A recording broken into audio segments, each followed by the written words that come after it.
नमस्कार, बहुत बहुत स्वागत है आप सभी का हमारे चैनल फोरकास्ट में। दोस्तों, इस समय की सबसे बड़ी अपडेट जम्मू कश्मीर से निकल के आ रही है। जम्मू कश्मीर में भारतीय सेना की मूवमेंट देखी गई है। कई न्यूज़ चैनलों ने इसके ऊपर कई रिपोर्टों में भी ऐसा निकल के आ रहा है, जिससे कि आर्मी की मूवमेंट को साफ देखा जा सकता है, या यूँ कह सकते हैं कि इस समय सीमा पर बहुत ज़्यादा हलचल महसूस की जा रही है। वहीं पर सेना के जो बयान है, सेना के जो सूत्र है, उनका ये कहना है कि चाइना के संग जो भारत का फेस ऑफ चल रहा है, उसको लेके उसको ध्यान में रखते हुए इस वजह से यहाँ पर भी सिक्योरिटी के मद्देनज़र सुरक्षा व्यवस्था को चाक चौबंद किया जा रहा है।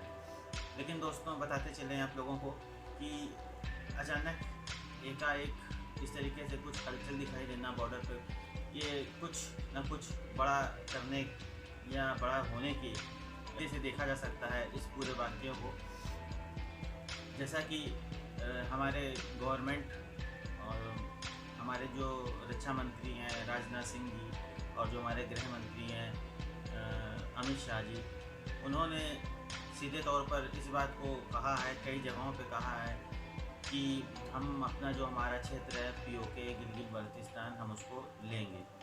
तो उसी के नैरेटिव में इस बात को समझा जा रहा है कि कहीं ऐसा तो नहीं कि सरकार का इस समय कोई इस तरीके का प्लान हो कि जिससे हम अचानक एकाएक चाइना को सरप्राइज करते हुए उस हिस्से पे कब्जा करने की कोशिश करें और कब्जा कर लें। क्योंकि चाइना का भी पूरा ध्यान लद्दाख के क्षेत्र में लगा हुआ है, वो पूरी तरीके से अपनी फौजों को वहाँ पर एक्टिव कर रहा है। और पेंगोंग सू लेक के आसपास चाइना अभी भी क्लेम कर रहा है, वो उससे पीछे नहीं हट रहा है, वो उस क्षेत्र को अपना बता रहा है। तो वहाँ पर उसकी तैनाती अभी कम नहीं हुई है।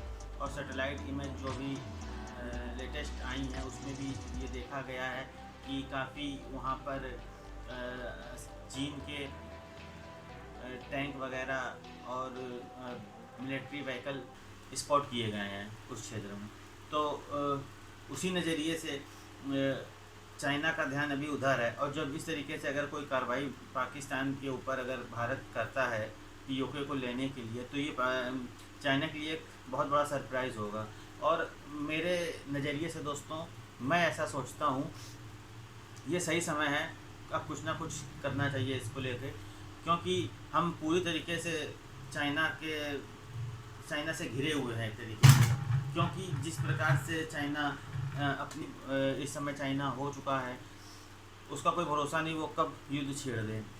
और हमें अगर युद्ध हम चाइना से लड़ते हैं तो पूरी संभावना है कि हमें टू फ्रंट पर युद्ध लड़ना पड़ेगा। क्योंकि अगर हम चाइना के संग सीधे तौर पर युद्ध लड़ते हैं तो जो दूसरा फ्रंट पाकिस्तान है, वो तो इंतज़ार कर रहा है इसी चीज़ का। वहाँ पर तो खुशियाँ मनाई जा रही हैं पाकिस्तान में कि युद्ध हो, तो वो भारत उधर बिजी होगा तो इधर से फोर्सफुली पाकिस्तान सेना भी हमला करेगी। तो जिसके लिए हम लोग पहले से ही तैयार हैं, हमारी सेनाएं पहले से तैयार हैं इस चीज़ को अपने दिमाग में रखते हुए कि हमें एक साथ टू फ्रंट पर वार लड़नी है। दूसरी चीज़, वार लड़ना किसी भी नतीजे से कोई अच्छी चीज़ नहीं है, ये सबको पता है, हमें भी पता है। लेकिन अब हमारी मजबूरी बन चुकी है कि अगर हम काउंटर नहीं करेंगे चाइना को, तो हम लोग कहीं ना कहीं फंसते चले जाएंगे। चाइना का जो मेल मिलाप पाकिस्तान के संग इस समय चल रहा है, ऊपर जम्मू कश्मीर का जो हिस्सा चाइना के पास है और जो हिस्सा पाकिस्तान के पास है, जो आपस में लिंक हो गया है, जहाँ से वो ग्वादर के लिए रोड बना रहा है, तो उस क्षेत्र को अलग करना है। तो उस क्षेत्र को हम तभी अलग कर सकते हैं जब हम अपनी फोर्स को वहाँ पर डिप्लॉय कर उसके ऊपर कब्जा करने की कोशिश करें। और इस समय हर चीज़ में समय की बहुत इम्पोर्टेंस होती है, और इस समय भी समय की बहुत ज़्यादा इम्पोर्टेंस है। क्योंकि समय इस समय हमारे अनुकूल है, ना तो फिर दोबारा में ऐसा समय मिलेगा और ना ही दोबारा में इतने मुल्कों का सपोर्ट मिलेगा। क्योंकि इस समय चाइना से हर मुल्क परेशान है। और चाइना का ये जो प्रोजेक्ट है CPEC, पाकिस्तान के संग जो रोड प्रोजेक्ट है उसका, इससे इस समय सबसे ज़्यादा तकलीफ अमेरिका को है। तो अमेरिका भी यही चाहेगा कि भारत बीच में हस्तक्षेप करके इन दोनों को अलग करे। दूसरी बात दोस्तों, आपको ये भी बताना चाहेंगे कि अगर भारत इसमें एग्रेसिव होकर अपने हिस्से पे कब्जा करता है तो कहीं ना कहीं बात पूरे वर्ल्ड में फैलेगी। कई लोग सपोर्ट में खड़े होंगे, कई लोग विरोध में भी खड़े होंगे। लेकिन जिसके पास पावरफुल कंट्रीज़ का सपोर्ट होगा, चलेगी उसी की। अगर हम एक बार हमला करते हैं रात में 8 बजे 9 बजे, और हमारा ये टारगेट होना चाहिए कि अगले दिन मॉर्निंग में 12-1 बजे तक हम पूरे हिस्से पे कब्जा कर लें।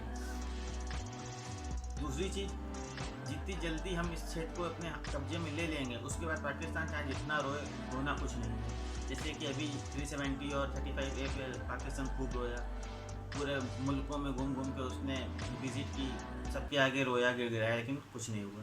उसी प्रकार से और अमेरिका भी ये चाहता है, पाकिस्तान को कई बार चेता चुका है अमेरिका कि आप इस CPEC प्रोजेक्ट को रोकें, चाइना को अपने मुल्क से बाहर करें, लेकिन पाकिस्तान है कि वो मानने से बाज नहीं आ रहा है।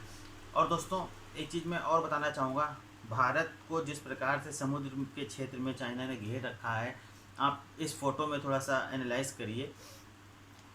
इस फ़ोटो में आप साफ तौर पर देख सकते हैं, जो डॉट पॉइंट बने हुए हैं वहाँ पर चाइना के बेस जो है, मिलिट्री बेस जो उसने बनाए हैं डिफेंस सुरक्षा के लिए, वो तैनात किए हैं उसने।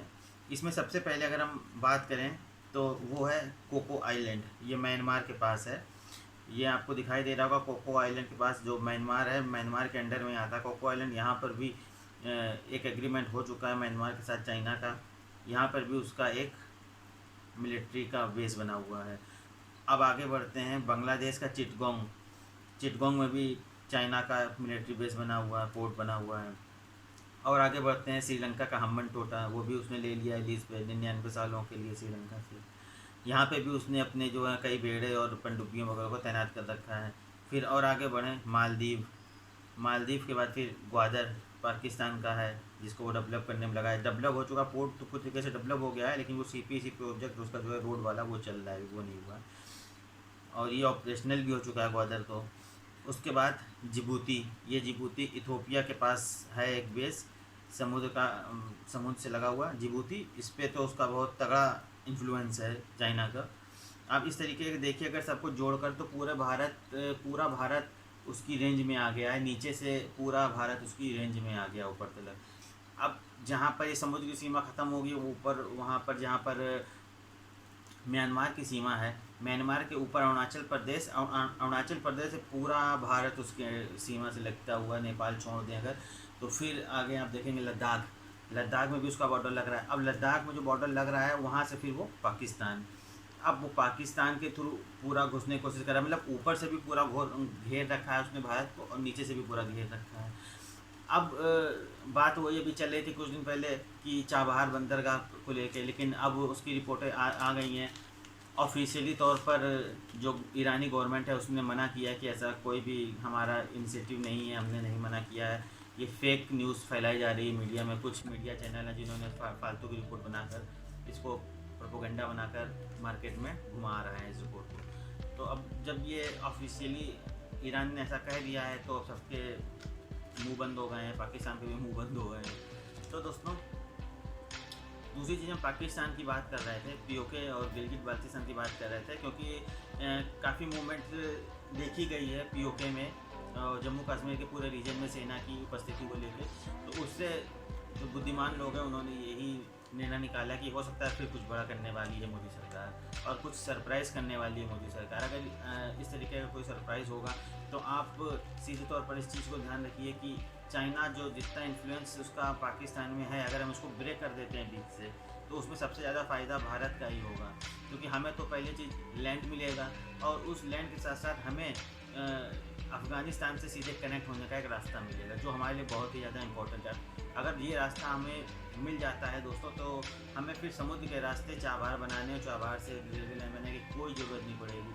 हम सीधे मिडिल एशिया और एशिया से होते हुए मिडिल ईस्ट और होते हुए पूरे यूरोप तक हम जा सकते हैं। तुर्की सब हम बाई ट्रांसपोर्ट के थ्रू, बाई लैंड के थ्रू हम जाना चाहें तो हमारे लिए रास्ता खुल जाएगा, जो कि अभी पाकिस्तान ने ब्लॉक कर रखा है बीच में आने की वजह से। दूसरी चीज़ दोस्तों, पाकिस्तान की जिस तरीके से हरकतें चल रही हैं, POK की जो भौगोलिक व्यवस्था है उसको चेंज कर रहा है, उससे छेड़खानी कर रहा है, और वहाँ पे जो कश्मीरी लोग रहते हैं काफ़ी हद तक उसने उस चीज़ को भी चेंज कर दिया है। पंजाब से जा के सेना फौज के लोग वहाँ पर क्वार्टर ले लेके बस गए हैं, वहाँ पर उस तरीके से काफ़ी लोगों ने इन्फ्लुएंस कर रखा है। दूसरी चीज़, POK और गिलगित बाल्टिस्तान में अभी चाइना की मदद से दिया मीरभाषा डैम का उद्घाटन किया है इमरान खान ने, जो कि चाइना बनाएगा। आपको मालूम होना चाहिए कि 2014 में विश्व बैंक से इसके लिए लोन मांगा गया था, लेकिन उन्होंने मना कर दिया था क्योंकि ये डिस्प्यूटेड एरिया है। फिर 2016 में एशिया विकास बैंक से भी इसके लिए लोन मांगा गया था, तो वहाँ पे भी मना हो गया था। जब सब रास्ते बंद दिखे तब चाइना ने जो है अपना पैसा लगा रहा है, चाइना इसको डेवलप करने के लिए जो आज पैसा लगा रहा है, कहीं ना कहीं वो फिर कुछ समय बाद इस क्षेत्र के ऊपर वो अपना कब्जा भी करने की कोशिश करेगा, अपना अधिकार जमाने की कोशिश करेगा, अपना अधिकार बताने की कोशिश करेगा। इसीलिए वो आज पैसा खर्चा कर रहा है। तो इसको काउंटर करने के लिए हमको बस अब इसी स्ट्रेटजी पे काम करना चाहिए कि कुछ भी हो, कुछ भी करके हमको पीओके और गिलगित बल्तिस्तान को अब वापस लेने का समय आ गया है, और अब लेना भी चाहिए, जो कि आगे के लिए हमारे लिए कई रास्ते खोल देगा। आपने सुना होगा मई के महीने में पाकिस्तान की सुप्रीम कोर्ट ने एक ऑर्डर दिया था कि अब वहाँ पर चुनाव भी आप करा सकते हैं, इमरान खान चुनाव वहाँ पे कराएंगे। अभी तक वहाँ पे चुनाव नहीं होते थे क्योंकि वो डिस्प्यूटेड एरिया था, भारत उसके ऊपर क्लेम करता था, लेकिन अब वहाँ पर चुनाव होएगा। उसके बाद दोस्तों आपको बताते चलें कि इजराइल से काफ़ी बड़ी खेप में भारत ने स्पाइस बमों को मंगाया है, और इन जो बमों की जो भारत ने ऑर्डर दिए थे वो पूरी तरीके से भारत में आ चुके हैं। अब कुछ समय बाद 2-4-5 दिन बाद राफेल भी भारत आ जाएगा। दूसरी चीज़, इन सब चीज़ों को अगर एक पर्सपेक्टिव में जोड़ के देखा जाए तो कहीं ना कहीं ऐसा समझ में आता है कि भारत सरकार और भारत की सेना कुछ बड़ा करने की फिराक में है, और ये मौका भी बहुत सही है क्योंकि सब कंट्रीज इस समय भारत के संग अच्छे एलाई है। और अगर भारत चीन को आगे रख या चीन के कंधे में बंदूक रख के चलाएगा, पाकिस्तान के हिस्से को अपने अधिकार क्षेत्र में लेगा, तो कोई भी कंट्री इस समय ना पाकिस्तान का सपोर्ट करेगी और ना चाइना का करेगी सपोर्ट, क्योंकि इसमें जो मेन रोल है वो अमेरिका का रोल है और ब्रिटेन का रोल है, क्योंकि ब्रिटेन ने ही पूरी जड़ को फैलाया है। और ब्रिटेन की संसद में भी कुछ दिनों पहले एक प्रस्ताव भी पारित कर दिया गया है इसी को लेके कि ये जो गिलगित बाल्तिस्तान और पीओके का जो हिस्सा है ये भारत का हिस्सा है। उन्होंने सीधे तौर पर एक रेजोल्यूशन अपनी संसद में पार्लियामेंट में पास किया है इसको लेके। दूसरी चीज़, जब अमेरिका बीच में आ जाएगा तो यूरोपियन जितनी भी कंट्रीज़ है वो सब एक तरीके से सपोर्ट करेंगे। सपोर्ट नहीं भी करेगी तो विरोध कोई नहीं करेगा, और ना फिर ब्रिटेन विरोध कर सकता है। रशिया कुछ कहेगा नहीं, रशिया तो कुछ भी नहीं बोलेगा, ना इधर से ना उधर से। तो इससे अच्छा समय और इससे अच्छा मौका हमको दोबारा नहीं मिल सकता है। दोस्तों अभी कुछ समय पहले केंद्र सरकार ने एडवाइजरी भी जारी की थी जम्मू कश्मीर के लिए कि, और आगामी 3 महीनों के लिए एडवाइजरी जारी की गई थी कि कोई भी स्कूल नहीं खुलेंगे 3 महीने तक, और कोई भी शिक्षण संस्थान नहीं खोले जाएंगे। और दूसरी एडवाइजरी थी कि अपने घरों में सिलेंडर के स्टॉक बना के रख लें आगे के 3-4 महीने के लिए। तो इस तरीके की एडवाइजरी पहले जारी हो चुकी है। अब क्या बड़ा होने वाला है ये देखने की बात होगी। आई होप दोस्तों आपको वीडियो पसंद आया होगा, वीडियो अच्छा लगा होगा। हमारे चैनल को सब्सक्राइब नहीं किया है तो कृपया हमारे चैनल को सब्सक्राइब करिए और वीडियो को ज़्यादा से ज़्यादा शेयर करिए, जिससे कि हमारे सब्सक्राइबर बढ़ सकें और हमें मोटिवेशन मिले वीडियो बनाने के लिए। मिलते हैं नेक्स्ट वीडियो में, तब तक के लिए जय हिंद, वंदे मातरम।